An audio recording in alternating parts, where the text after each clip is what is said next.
കുവൈറ്റിൽ തീപിടുത്തത്തിൽ മരിച്ച 4 മലയാളികൾക്ക് കൂടി വിട നൽകി നാട്. സാജൻ ജോർജ്, ലൂക്കോ സാബു, അനീഷ് കുമാർ, ആകാശ് നായർ എന്നിവരുടെ സംസ്കാര ചടങ്ങുകൾ പൂർത്തിയായി. പരിക്കേറ്റവർ അപകടനില തരണം ചെയ്തു.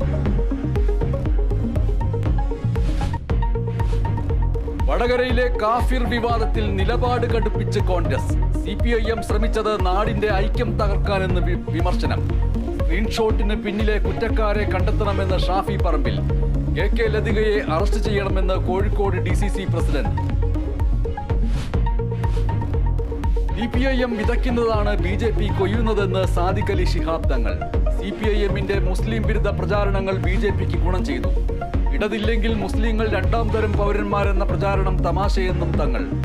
തോൽവി പഠിക്കാൻ CPIM നേതൃയോഗങ്ങൾ നാളെ മുതൽ. ആലപ്പുഴയിൽ പാർട്ടി വേദി വിട്ടിറങ്ങി ക്ഷുഭിതനായി G സുധാകരൻ. പരിപാടി വൈകിയതിൽ ക്ഷോഭിച്ചാണ് ഇറങ്ങിപ്പോക്ക്.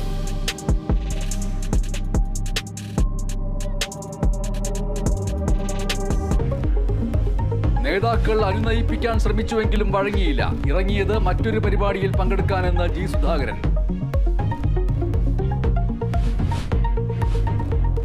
തൃശൂരിൽ K കരുണാകരന്റെ സ്മൃതി കുടീരത്തിൽ പുഷ്പാർച്ചന നടത്തി സുരേഷ് ഗോപി. ഇന്ദിരാഗാന്ധി ഭാരതമാതാവെന്നും കരുണാകരൻ ഗുരുവെന്നും പ്രതികരണം. തൃശൂർ ലൂർദ് പള്ളിയിലെത്തി മാതാവിന്റെ പ്രതിമയിൽ സ്വർണ്ണക്കൊന്ത ചാർത്തി. നന്ദിയാൽ പാടുന്നു ദൈവമേ, അൻപാർന്ന നിൻ ത്യാഗമോർക്കുന്നു.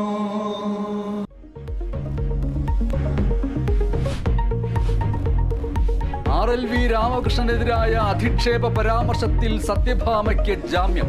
നെടുമങ്ങാട് SC/ST കോടതി ജാമ്യം അനുവദിച്ചത് ഉപാധികളോടെ. സമാന കുറ്റകൃത്യം ആവർത്തിക്കരുതെന്ന് കോടതി. സത്യം പുറത്തുവരുമെന്ന് സത്യഭാമ.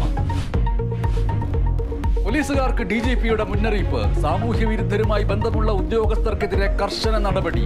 ഇത്തരക്കാരെ സർവീസിൽ നിന്ന് നീക്കം ചെയ്യാൻ നടപടി വേണമെന്നും DGP. ചാലക്കുടിയിൽ തൊണ്ടിയായി സൂക്ഷിച്ച മദ്യക്കുപ്പികൾ നഷ്ടപ്പെട്ട സംഭവത്തിൽ ASIക്ക് സസ്പെൻഷൻ.